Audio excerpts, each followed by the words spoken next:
get started by introducing myself. So my name is Aaron Alter. I'm currently the Director of Communication Product and Carrier Services here at SignalWire. I joined SignalWire just about a year ago.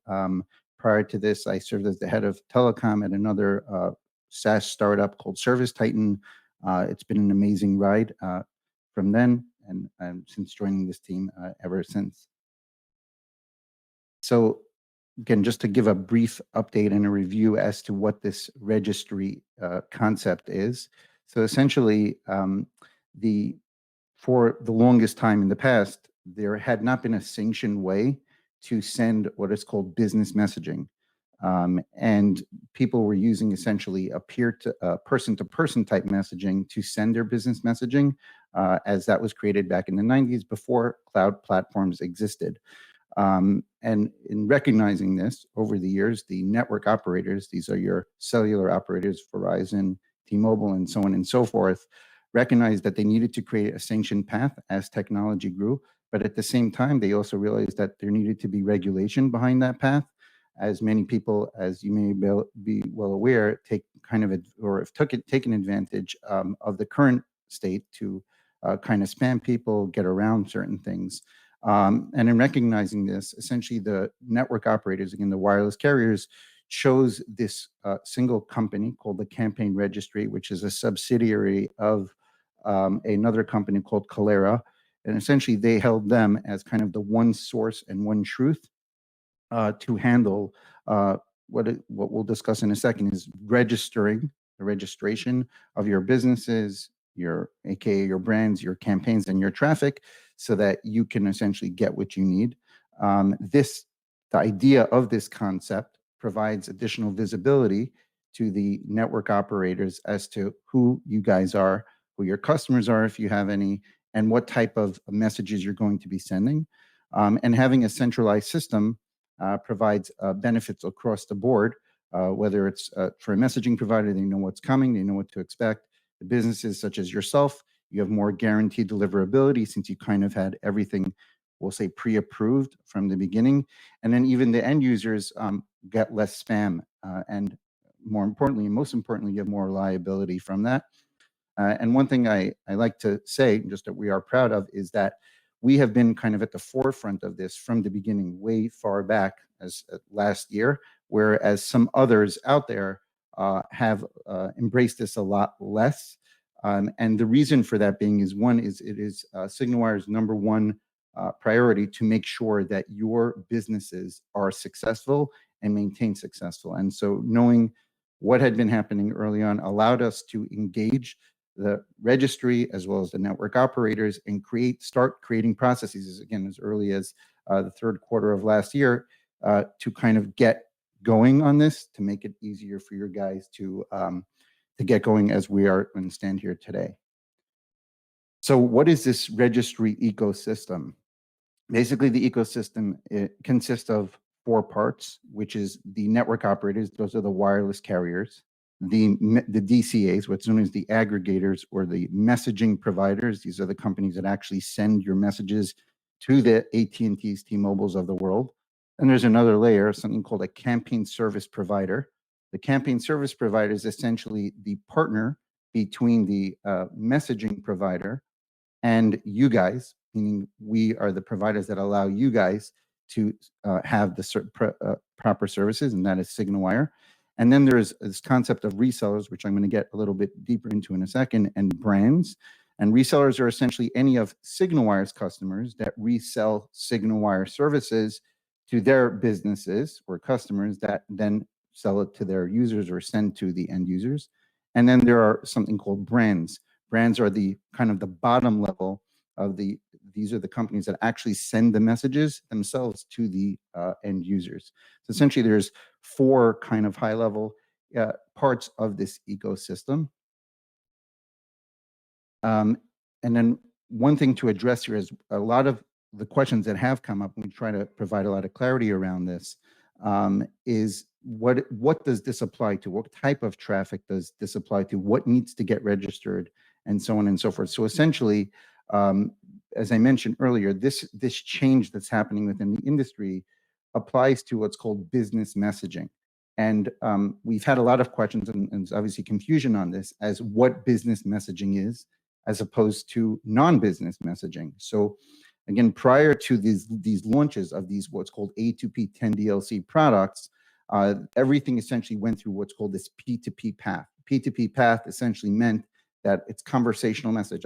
I type a message, I send it to you, you then type that message and send it back to me. That was known as person-to-person messaging.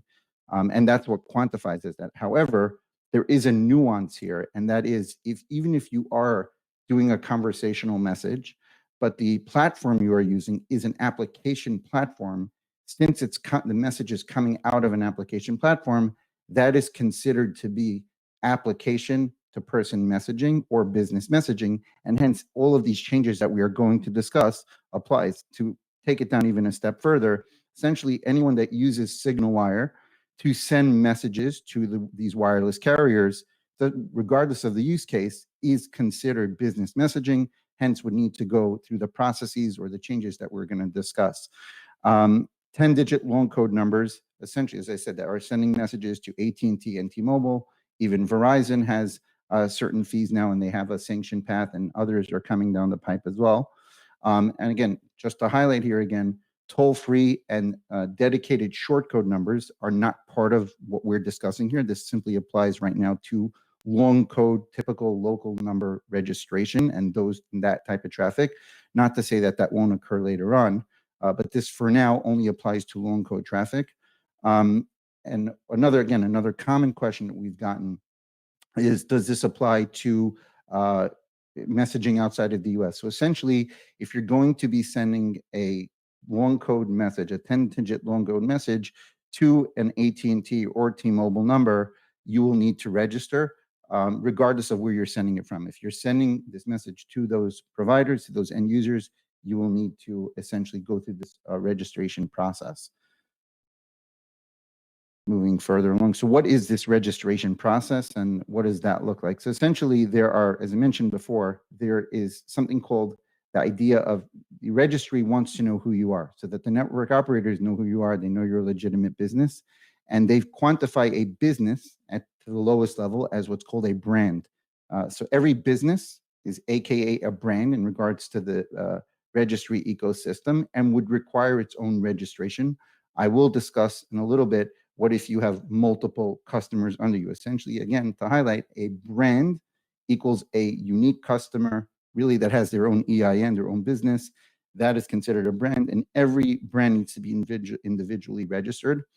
Then there's something called a campaign. So within your business, you have certain campaigns. I may want to have two-factor authentication, or I may want to send out alerts, or whatever it may be. Each individual use case is considered a campaign, and those campaigns need to be registered under the brand accordingly.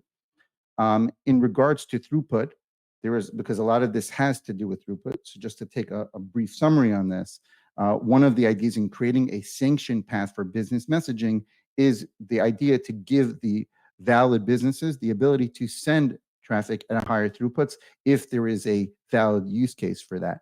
And part of registering with the registry, as I mentioned, you provide your EIN and some business information, your use cases, and those pieces of information are then used to determine who you are as a business. And then what happens then is a trust score is given. I have a chart later on that I'll show you what that looks like.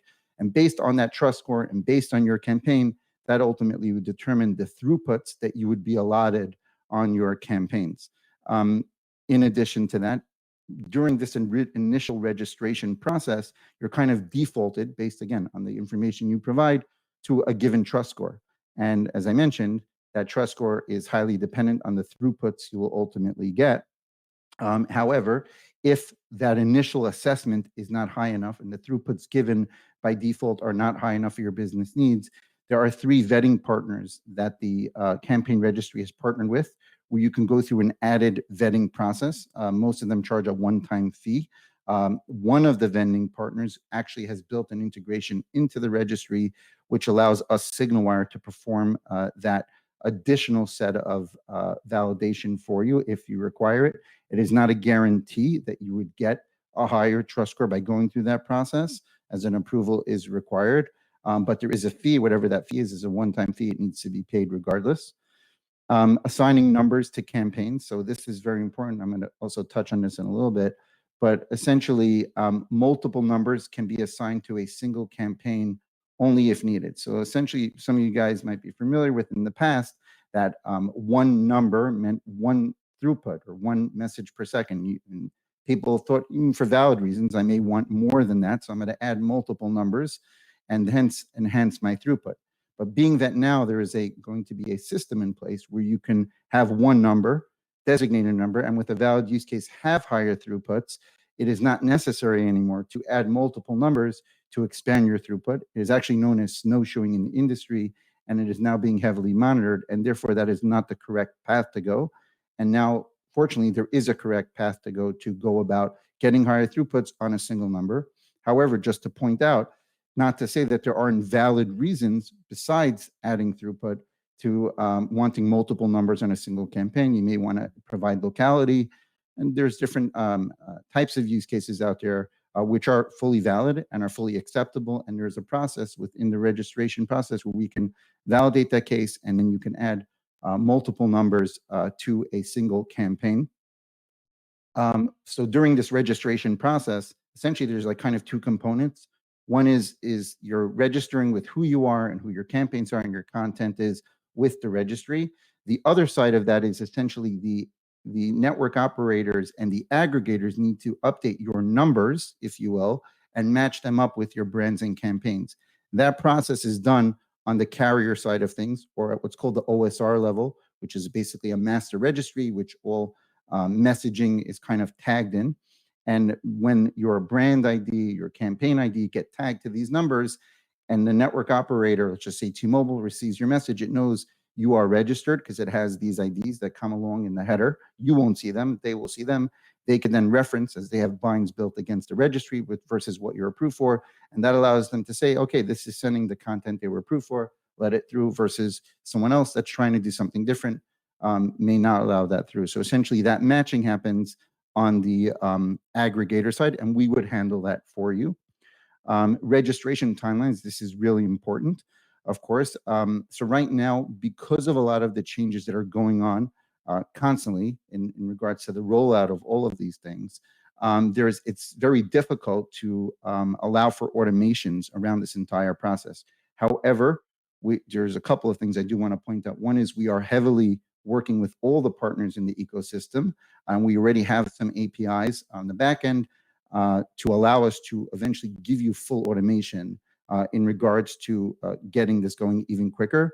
Right now, I am happy to say that although that the process is somewhat manual, you have to fill out a form, it opens up a ticket with our support team, we have got this process down since we've been on this a while, and the average time to get going from the time you submit your request to a campaign or brand to get you registered is usually a business day or less. There are many other vendors out there now, many other competitive partners that are still kind of confused, haven't fully announced on how to go about the process, and things take much longer. So while, again, we still haven't automated everything yet, we're working towards that as the industry pushes towards that and this becomes more solidified.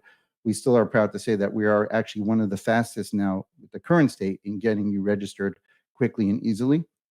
And I already touched on automation. We are working heavily towards that. And to start the process, we'll post it as a follow-up, but essentially there's an online form you fill out.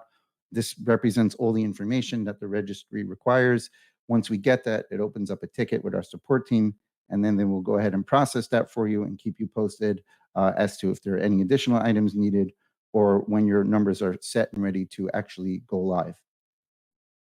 Moving on, a common question that comes up with many of our customers is, I touched on this a little bit before, is this concept of how do I go about registering? So there's essentially two types of customers in regards to registry. One is you sign up for SignalWire and you're a single business. That means that you send messages directly to end users directly. Your application sends it directly. You use SignalWire messaging APIs and send these messages directly to the end user. That, in regards to this registry ecosystem, is considered a brand, and brands would need essentially a one-time registration. You go through that process one time, and then you would set up your campaigns under your brand. So that's for a single business that doesn't have any subsidiaries or entities under it. However, we do have a large segment of customers, and I've gotten a lot of questions where not only are they kind of their own business, but they also resell or provide SignalWire messaging services to their customers, who then, or they are sending the messages to the end users. In such a case, there are two ways to go about. So actually, let me take a step back here.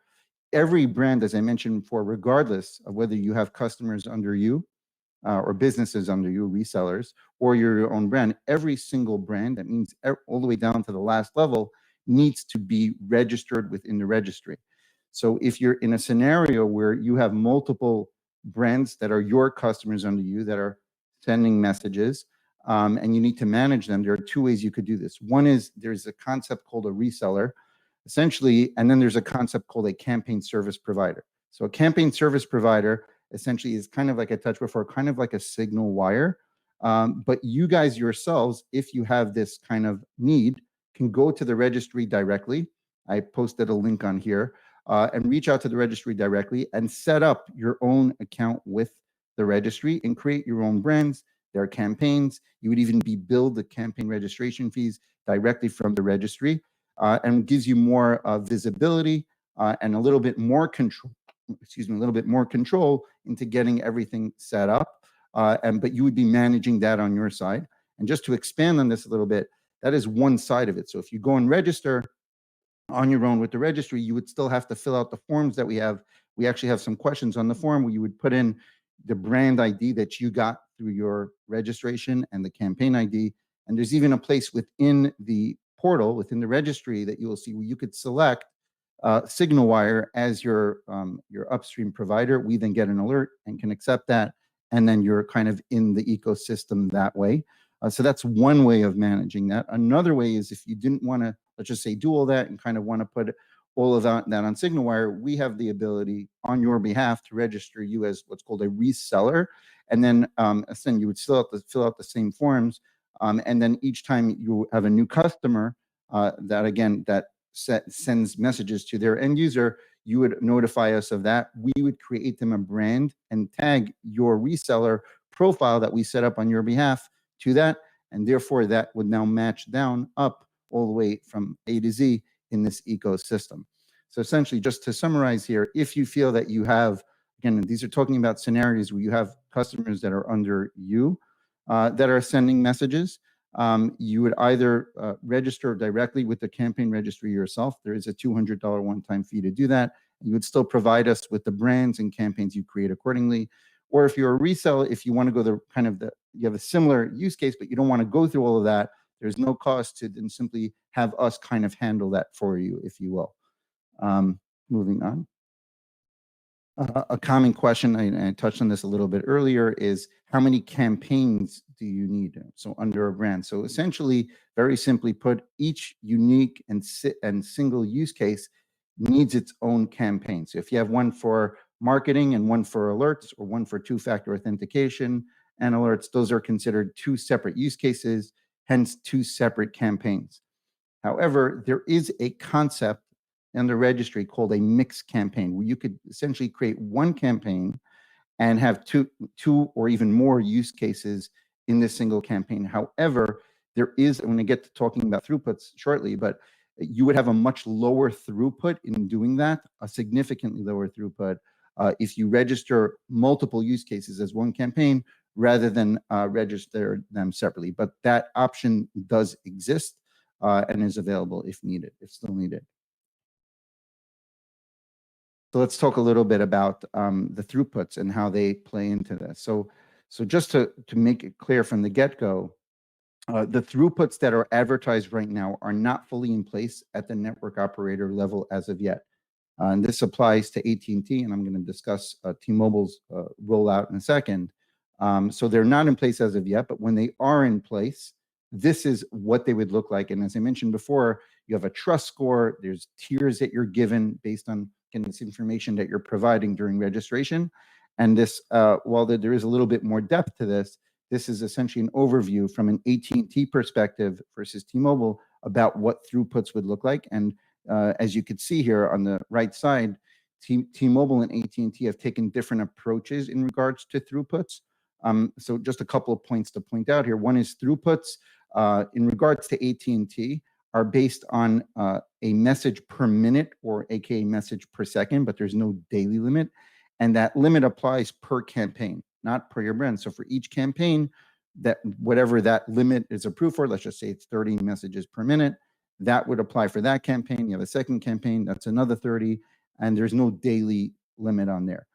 T-Mobile, on the other hand, has taken a different approach, and I'm going to get to their rollout in a second, where there's no message per second restriction, but there's a daily limit. Essentially, the max you can essentially get, and depending on your trust score, would be 200,000 messages per day. And the other difference on T-Mobile side is that the daily limit applies to your brand, so at a business level. So not at each campaign, means all of your campaigns collectively, if you have multiple campaigns, would share, let's just say the highest limit is 200,000, which it is, they would all share that amount of messages.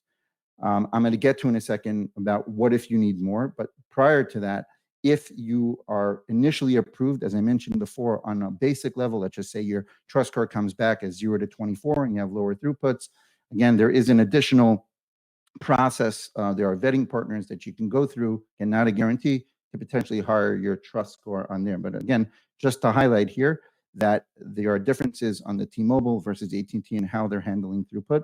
One other point to mention here is right now, throughputs are again all the standard as they've always been on loan code until this fully rolls out at 1 message per second. And right now, SignalWire has a queue. So if you send us messages at a higher rate right now, we will queue them up and send them out at that 1 message per second rate accordingly.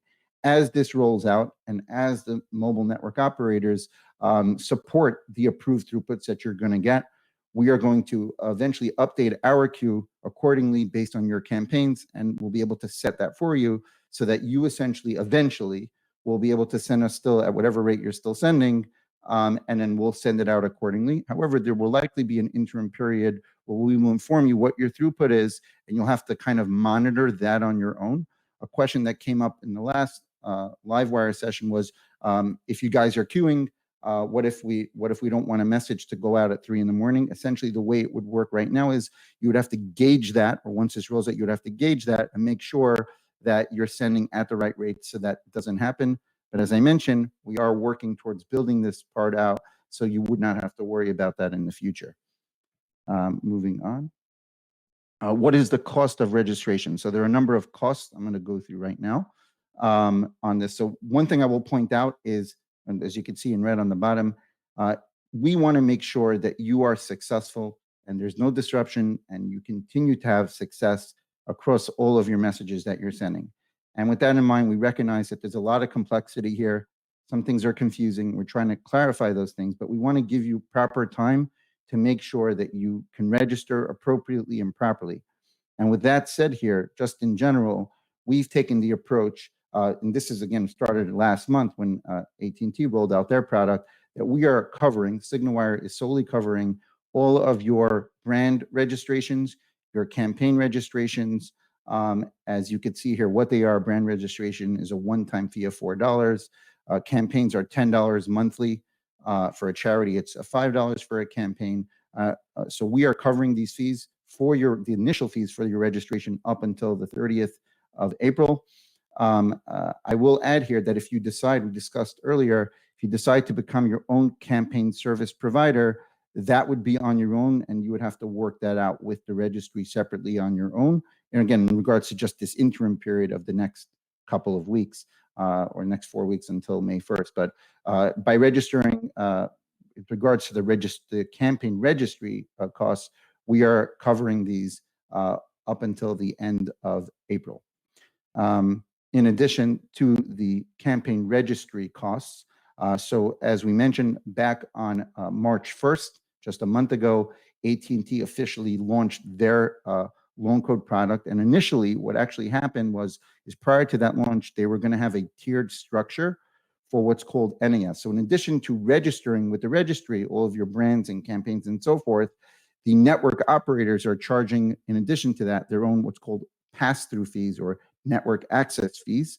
And AT&T essentially took a tiered approach. And based on the type of campaign and use case you got approved for, you would have a different access fee per SMS or per MMS message that you would send. However, in the ninth inning, to give more time to register, AT&T last month announced that they are flat rating. So essentially, as of March 1st, any text message that you send from a loan code to an AT&T end user would have a flat fee of 002 for a SMS and 0035 for an MMS. However, I do want to point out that this flat rate fee, in regards to AT&T, is scheduled to expire on May 1st, meaning to say that the tiered structure you're seeing here will go into effect on May 1st. So essentially, if your numbers are not registered as of May 1st and you send a text message to someone that is AT&T, you're going to pay a network access fee of 004 for an SMS instead of potentially 002 for not being registered. So again, it's in your best interest to help us help you get registered as quickly as possible. Just moving on a little bit here.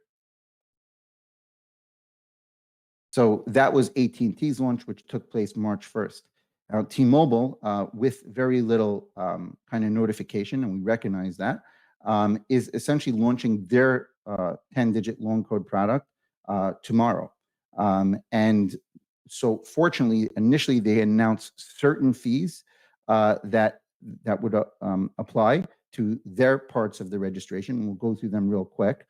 So the first set is we talked about NAS, which are network access fees. So they actually announced that every text message that is either sent from or received from, different than AT&T, AT&T is just sent from, but any message sent from and or received from a T-Mobile number would incur an additional network access fee of 003 per SMS message. They are flat rating and haven't given a tiered structure, or 1 cent per MMS message in and out. Again, this is as of tomorrow. I do want to highlight, as you can see in red, we recognize, again, that these rollouts are being given to us on last second. And we felt, because again, we prioritize you, the customer, more than anyone else, and want to ensure your success. So SignalWire is going to be covering these network access fees on your behalf all the way up until May 1st as well. Again, this is not to say that, hey, I don't need to register. It's more of get yourself registered as soon as possible so that you have the plumbing and everything in place to get going properly and ensure message delivery as of May 1st. So again, we are covering that and eating that cost. In addition, T-Mobile initially announced that for every campaign, again, this is separate from the campaign registry fees, every campaign that becomes registered would incur a $50 one-time per campaign fee. Initially, that was supposed to go in place tomorrow, April 1st. They ended up, we got a message a few days ago from them, they pulled that back to a future determined date. Again, we'll highlight, this is not to say, great, I don't have to pay a fee. It's more of they're literally giving this extra period of time as an additional grace period to go ahead and get everything registered, meaning at some point in time in the future, this $50 per campaign fee will apply, and anything that you register prior to that will be grandfathered in. So very important to make sure you're taking advantage of this additional time. In addition to this $50, there's also an additional layer that they also announced. Again, they put an additional TBD on it, something called a special use case campaign. Essentially, that quantifies as two things. If you have a brand that has 50 or more numbers, this is not a campaign. It means you as a company or your brand, like we discussed before, will have 50 or more numbers that would need it to be associated with the brand. And this is all your campaigns collectively that would require a pre-approval from T-Mobile. We have that process in place. We have a form that we will fill out in your behalf. You have to provide a valid use case for why you are needing more than one number for your brand. Obviously, there are many of them. And essentially, the idea is we send that out to our aggregator who sends it to T-Mobile. T-Mobile reviews that. So initially, they announced that upon approval of allowing you to send or have 50 or more numbers associated with your brand, that there would be a $5,000 one-time fee on approval. Again, they pulled that back last second, fortunately, giving you time to, you still have to get the pre-approval to make sure that you're doing that, but there will be no cost indefinitely for that right now. However, likely that cost will appear in the future. And again, as I mentioned, with all of these fees, if you do your registrations and pre-approvals now, they will be grandfathered in. So you will not have to worry about that later on. And we don't know when that fee will go back into place. So again, just to highlight, best to get those things going. Again, we have forms And our team is all fully trained on how to help you get all of this going. In addition, there's another type of business case, as we mentioned earlier, about throughputs, that T-Mobile is doing a messaging throughput of the daily throughput of maximum that you can get is 200,000 messages daily.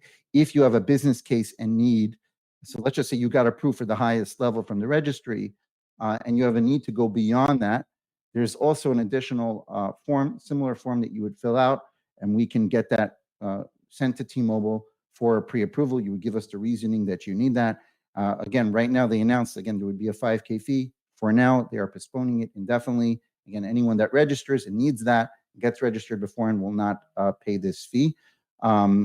As I mentioned, again, just to highlight, we are covering the fees on your behalf that haven't been postponed, and that is the 003 and 01 cent that are starting tomorrow. We're going to cover that on your behalf until May 1st. So please make sure to get started with this. It's easy to get started. I'm sure most of you already are probably customers. If you need to get started on sending messages through SignalWire, we actually offer a number of really cool different products, along with the fact that we are ahead in many ways on the game of getting your traffic registered and ensuring your successful deliverability. If you needed some information on how you can get started using SignalWire messaging, that is here. We have fully suited APIs for whatever your likely business needs are. I'm just going to start by taking questions off of the chat that were originally posted, and then we'll get, if you guys have any questions you would just want to address here verbally, we'll do that as well. So just to run through these real quick. By the way, just to point out before we do this, so I've written a few blogs that are fully available on our website. We also, as I mentioned, we did a LiveWire, which was a little bit more lengthier a couple of weeks ago, and there's additional information in there as well. So please check out, again, the blogs, which has the breakdown of all of these things with all of these updates, as well as the previous LiveWire. This will also be available for you as well. We'll even share the form for you to get started. And as I mentioned, our team is trained on this as well to walk you through these processes. So let's just try to tackle some of this stuff really quickly. How does Campaign Registry interact with Campaign Verify? So just to expand on this one. So as I mentioned earlier, there are essentially 3 vetting partners. So if you're not given the right trust score or the high enough trust score, hence you're not given enough throughput for what you feel is needed for your business, you could potentially go through an added vetting. There are 3 different partners, and one of those partners is, as you mentioned, called Campaign Verify. Campaign Verify of the 3 partners is one that is dedicated towards campaigns and brands that are more politically based. So just in regards to the general question, how does Campaign Registry interact with them? Essentially, if you did want to get a higher trust score, you would essentially contact them. I believe it's campaignverify.org. We'll post that as well for you guys. It's on the blog as well. And you would go through them. They would go through this additional vetting. You give them your information. If you are approved, essentially the way it works is they give you a token. We could then import that token into your profile on the Campaign Registry, and instantly it bumps your score up and hence hiring your throughput. So that's essentially how Campaign Verify interacts with the registry. How do we edit message content once we've given approval, approved through the Campaign Registry? So to edit content is actually so a couple of things, actually. This is a good question. So why would I edit my content? So as long as the content of your campaign still encompasses the original use case, right? So the wordage, they're not looking specifically per se at the wordage, but as long as whatever the wordage, the verbiage you're using still highlights the same use case, that's not required. In addition, just to add, when you are filling out the campaign registration form, we've put an area, and there's an area in the registry where we can put 5 sample messages. So if you have kind of different messages that fall into the same use cases with different verbiage, we can add up to 5, at least a minimum of 1 is required. But again, if you needed to make a change is not necessarily needed unless the content you are adding really significantly changes the use case. In that case, you would essentially contact us. I could contact our support team, and we could very quickly, there's a way that we can edit that and update that for you very, very quickly. So that's essentially how that would work. I'm wondering about sending limits as an ISV. So again, as I mentioned earlier, there really isn't a breakdown way of getting a higher limit because you're a reseller versus a brand in and of itself. That actually has been announced. And essentially the throughput limits, again, oral, are based on the trust score. So it would apply whether you are a reseller or not. There potentially is a factor there, although that hasn't officially been shared with us. Will our numbers be protected from being flagged as spam if our campaign is approved? So this is a very good question. We have began registering customers as early as last November. To our knowledge, again, it's not been perfect, and specifically through this period of time, we've seen little to no blockages on messages that are sent from registered numbers that are following what they were approved for. So if you got approved for content and are sending that content, we have seen almost no instances of blockage occurring for any registered numbers. Again, this is why we keep advocating to kind of get your traffic registered. And one additional point I'll mention is anything that is not registered is still considered what we say, it's considered business traffic that's going through the P2P path, the old path. And that path now essentially is being really tightened up, and the filtering is being heavily tightened. So what may have worked a month ago or even 3 months ago, you may start to little by little find that without registering, you might start experiencing high levels of undeliverability without registering. Again, so many ways to say it. It's in your best interest, if you want to continue sending messages over loan code, to get registered and your customers registered as quickly as possible. Moving on, will voter registration be a valid opt-in for any messaging? Good question. This has come up quite a bit. We have obviously a lot of political customers, so I will answer this as follows. So the Campaign Registry is aware of this right now. So actually, let me take a step back. When you're registering a campaign in general, one of the checkboxes that is required to be checked in the registry is, do you gather opt-in? That means not through a voter record, but you actually have a way, you have a database where you actually gather opt-in, whether verbally or through a link, you gather information from your customers. And that is essentially the default. It applies across the board. It is right now, in regards to political campaigns, as of yet, there has not been an exception made to voter record, meaning using voter record is good enough instead of gathering opt-in. We are aware that the FCC does allow for that. And again, we're not involved in the legal aspects of things. We did follow up in regard to this with the registry directly. They said that they will provide us an update on this in the coming weeks.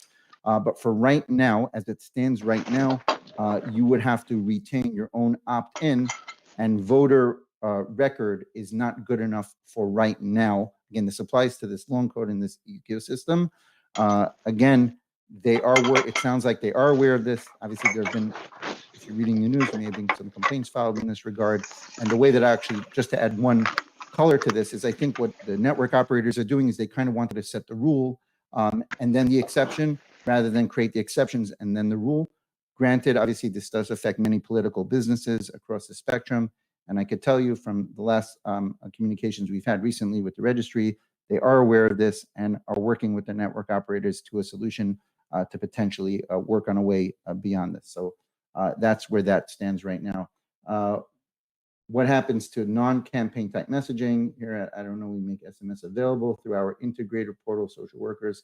So I think I've already addressed this question.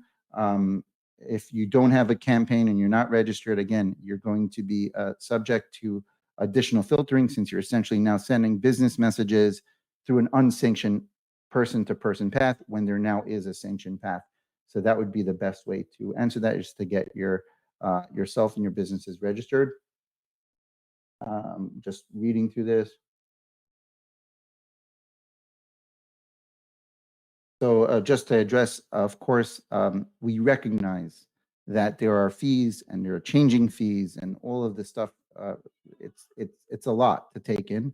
We recognize this. The one thing I'll add is that we are working with all the players that are involved here very closely, and our best interest is you, the customer, and making sure that you have continued success. And that said, we don't ultimately control these fees. So some, as I mentioned, we recognize the difficulty, and we are allowing you a additional grace period. For instance, on T-Mobile, we're eating that cost all the way up until the end of this month.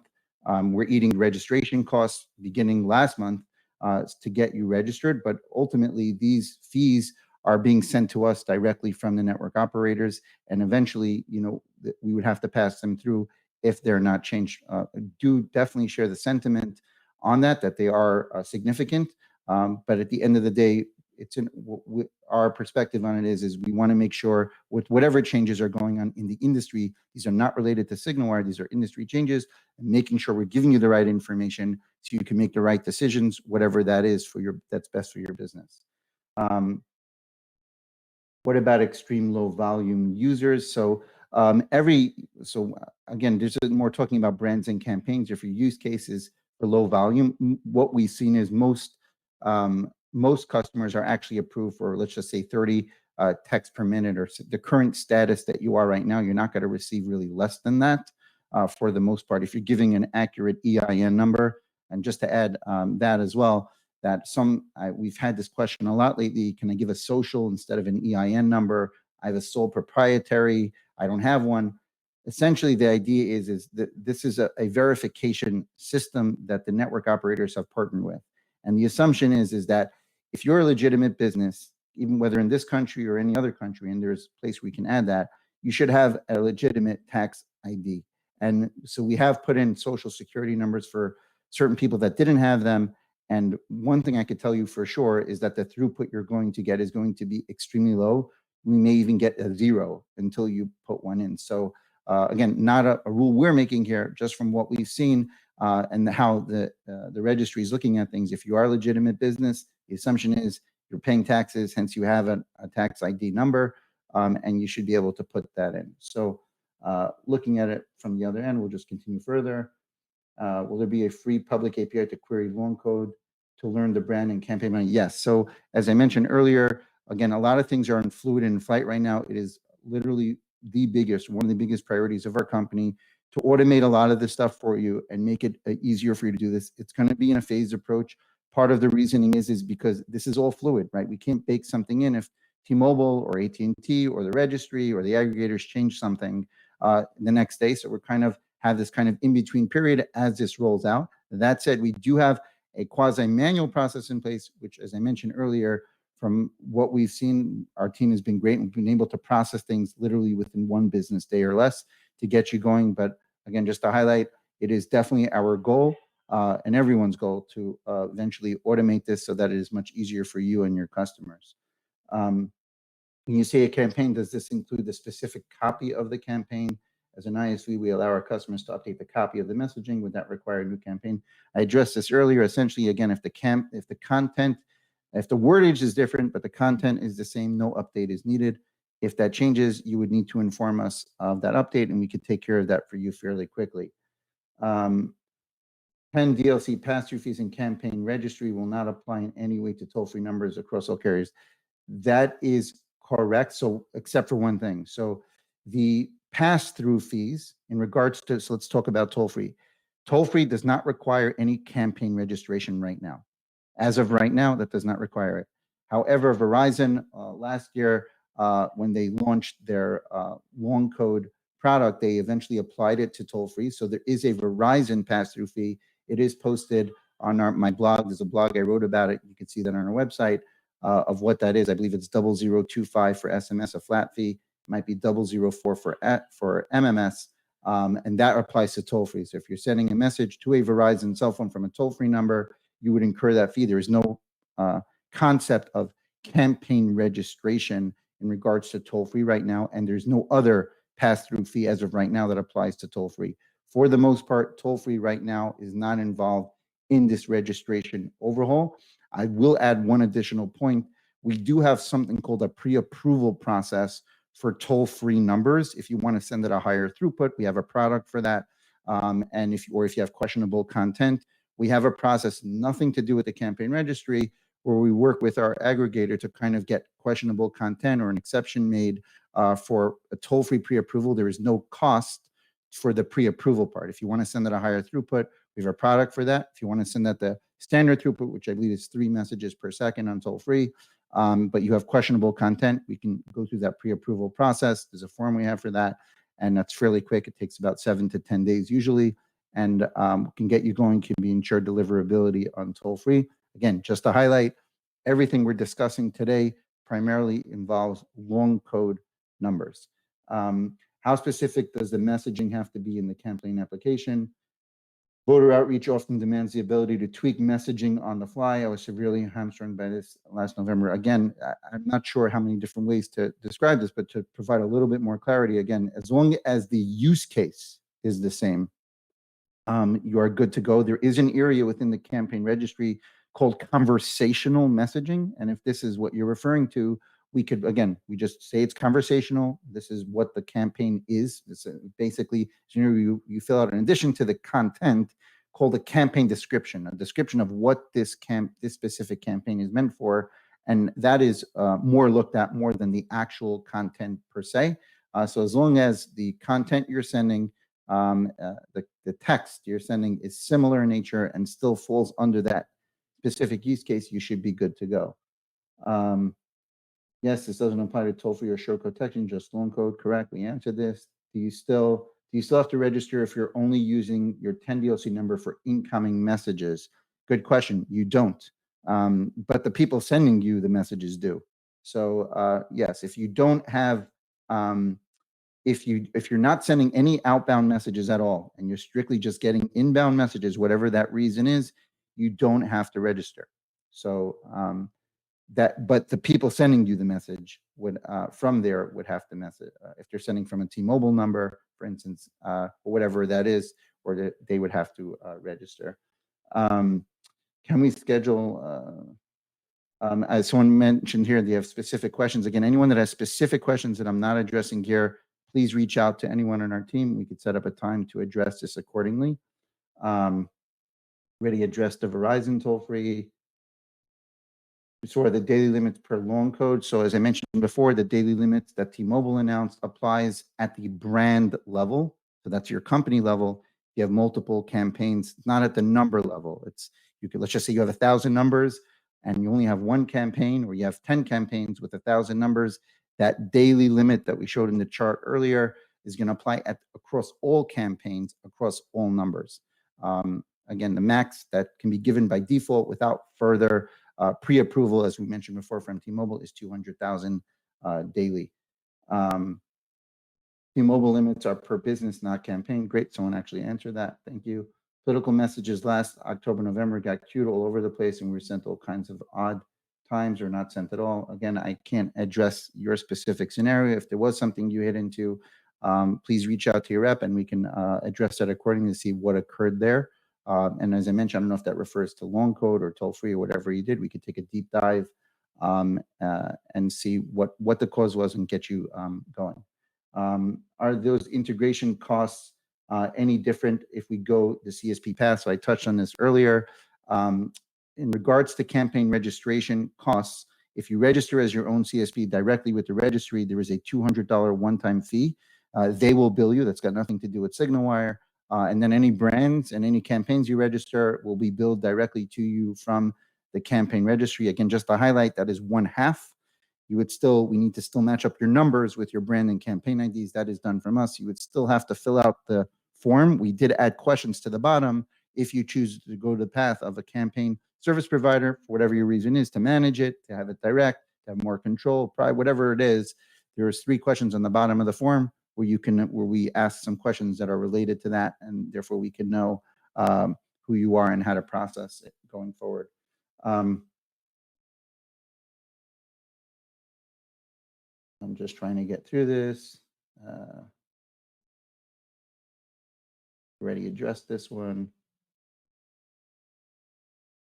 Do share your guys' sentiment again on all these fees. Again, it is what it is. Hopefully it changes. There's a lot going on right now.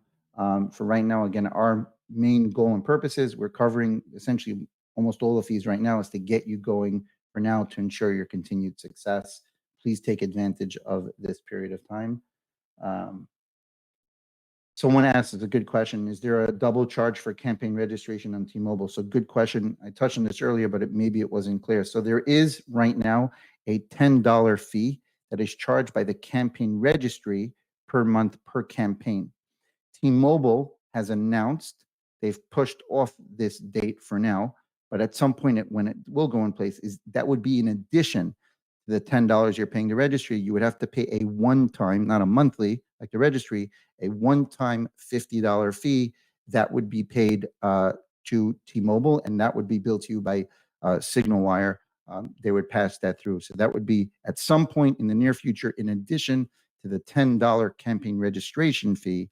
For each campaign you register essentially with T-Mobile, will be at some point a $50 one-time fee in addition to that $10 fee. It's a good question, and hope that provides some clarification on that. Ready to address this one. Legally, okay, looks like I've gotten through a lot of this. I'll open the floor here. I'm not sure if everyone is unmuted or not. To take any verbal questions, if there's anyone that has any.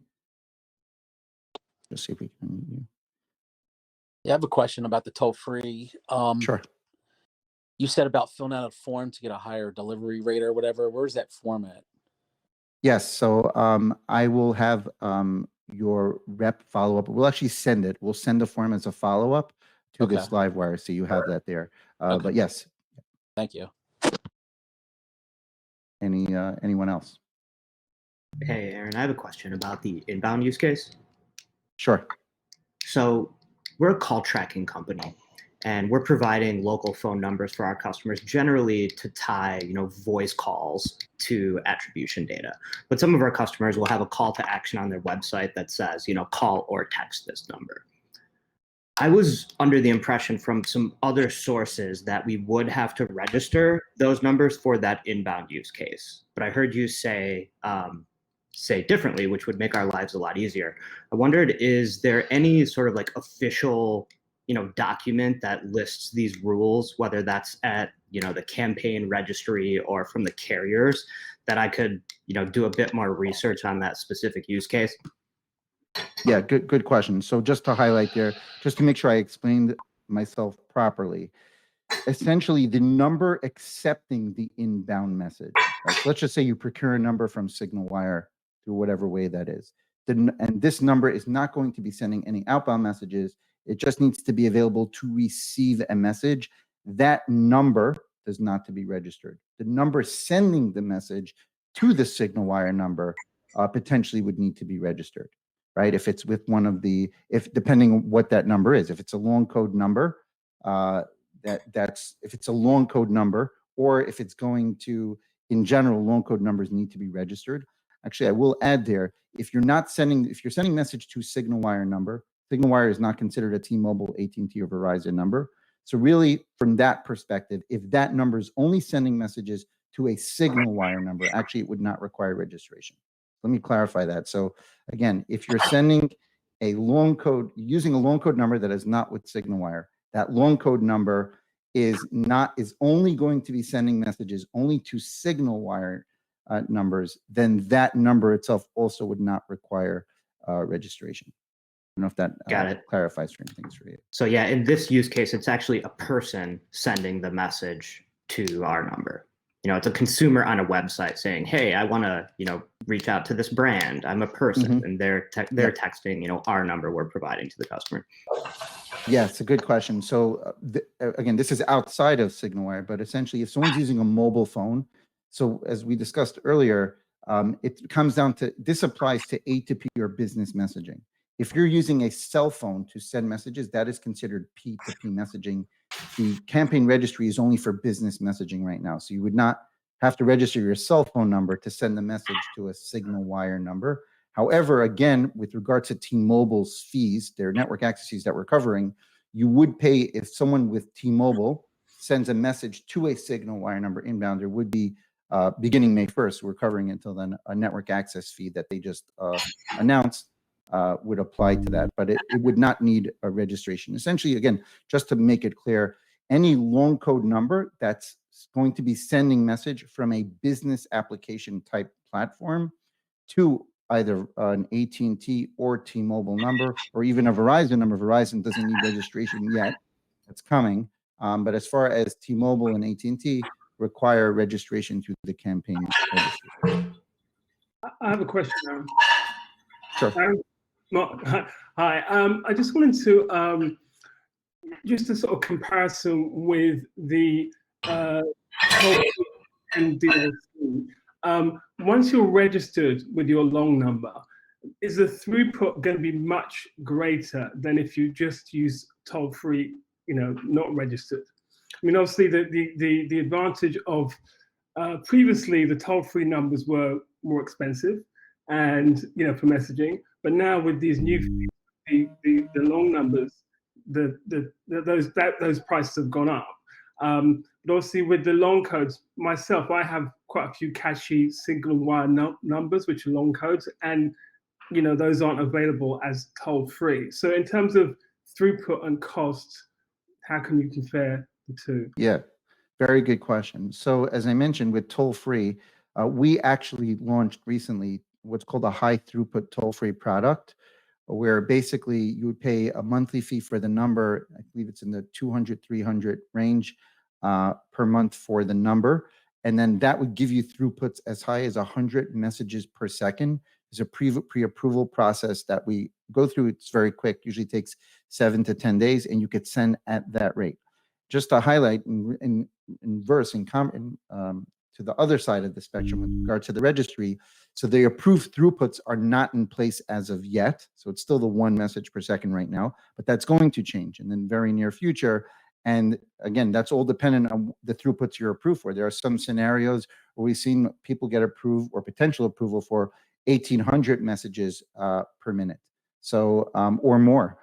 So for right now, as it stands currently right now, if your primary focus is less about the number being a toll-free versus a long code number, and more about getting high throughput, you need to message a bunch of people very quickly. Currently, the best path would be going the toll-free side of things. Short code, you could do that as well, but short code is much more pricier than toll-free, and is also a much longer setup time. It can be up to 10 weeks to get that done. So a good question. I have a question. We could I want to make sure I understand the numbers correctly. So I'm going to simplify this just for easy math. So if we use SignalWire to sell a product to other small businesses that then use those to send out like marketing messages. So let's pretend I have 10 clients. All right. So you're saying each client needs to be registered as a brand. So that's $4 for AT&T and $50 for T-Mobile, although I know you said maybe that's postponed, at least for now. So it's $54 one time for each. And then there will also be a $10 fee for each, so $20 per month for each of those customers. So it's $54 up front, and then $20 a month, and the additional network pass-through fees for the same thing that we've been doing for none of that money for the last however many months. Yeah, so just two parts. Yeah. Almost there. It's actually more than what you're saying. It's $64. So there's a $4 one-time per brand registration fee. There is a that's the brand level, the business level. Right. And there's a $10 fee per campaign that's charged by the registry. That is a monthly fee of $10. And then for T-Mobile, it's on top of that, it's a $50 one-time fee. So initial registration for a brand, when this is all in place, let's fast forward a month, is essentially $64 for initial registration per brand. And then on top of that, there would be those network access fees, correct? But then, again, but as then far also as $20 a month, right? Because it's $10 a month for the it said all campaign types except for charity. So is that like if the campaign for all of my 10 clients is marketing messages, do I have to have a campaign for each one? And so it's $10 a month for each brand for the campaign for T-Mobile, and another $10 a month for AT&T. Got it. So AT&T does not have a one-time campaign registration fee. Only T-Mobile announced that. But to your point, but that's there's a monthly fee though, right? Not for AT&T. Only T-Mobile. On the slide, it says all campaign types except for charity, $10 monthly for each campaign. Yes. So again, I want to break this out. That's a campaign registry fee. That's got nothing to do with AT&T or T-Mobile. The campaign registry charges a $10 per month fee per campaign. Nothing to do with AT&T, Verizon, or anyone. That is a fee that is charged by the registry. In addition to that, T-Mobile separately announced that at some point they're going to charge a $50 one-time fee from their perspective for the campaign. But what I mean $10 is, per. yeah. I'm sorry. Go ahead. I thought you were done. I apologize. No, not at all. Go ahead. Oh, I guess I just want to make sure I understand this part. So each brand has to have their own campaign. So for each of my 10 imaginary customers in this scenario, they will have one campaign each that is marketing messages. And then I will have to pay $10 a month to the campaign registry. That's not for the mobile network operators. So client 1 will be $64 one time and then $10 a month. Client 2 will be $64 one time and then $10 a month. That's and it. you know, on and on. Yes, per campaign. So if you have Okay. one brand with 2 campaigns, like you said, it would be $20. 3 campaigns, $30, and so on and so forth. That the monthly fee per campaign is charged by the campaign registry itself. The $10 a month fee. For charity, it's $5, and so on and so forth. And you can't just register. I can't just register my company as the one brand, and then have 10 numbers under my one brand, but each of those 10 numbers belongs to a different company. That they won't allow that. Officially, no. Officially, Right. no. Wink, wink, hint, hint. Okay. Right. I will guard that by saying that again, they are because there are these fees, they are heavily scrutinizing how people are doing things, and if something is found to be, hey, this is multiple customers, we haven't seen this yet, but we can't guarantee. I'll put this another way. Our SignalWire's role in this thing is to give you the information that we're getting from the industry to ensure your success. So we give you that however you want to go about doing it. Okay. Exactly. But we cannot guarantee you success unless you go through this path, simply because that's the way, this is the world we're operating in. Okay. Thank you. That makes sense. All right. While we want to take all of your questions, please follow up with us. We're going to send a follow-up to this LiveWire as well. I do also want to announce a winner. I'll put it in the chat of our $50 gift card. Evan Berger, if you're still with us. If not, you'll receive an email. Thank you, everyone, again, for joining, for taking the time, for listening here. Again, just to announce or just to say, we share your guys' sentiment with all of these changes. Our number one goal has always been, and it still is, to ensure your success and deliverability with whatever that means in the best way possible. And if there's anything we could do to make things better, any suggestions you have or questions, please, please, please reach out to us, and we'll try to get it remedied for you in the best way possible. Thank you. Thanks again, everyone. Thanks again.